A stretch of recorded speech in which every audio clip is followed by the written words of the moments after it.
wanted to say that my experience in Converse in San Francisco have been very nice, and it's my second time in Converse, because last year in August too I was in San Diego.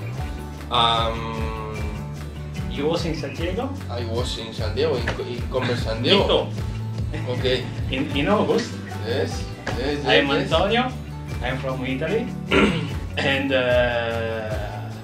we met in San Francisco. Yes. It's very strange. It's strange. It's very strange. What are you doing in San Francisco? In Madrid? I'm auditor. I work in a. Me too. Really? Oh, wonderful. Where? In which company? KPMG. Me too. No? It's very strange, but we met the first day when we arrived in San Francisco. In the presentation day. 3 weeks ago. Yes. And now we are friends. So Yeah.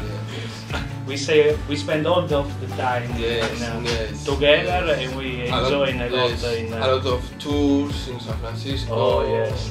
We sleep together. Yes, in Yosemite, in the same camping tent. Yes. It was amazing. Yeah. I don't sleep, he sleeps. But we are very lucky for this experience. Yeah. We think that it's very I recommend it.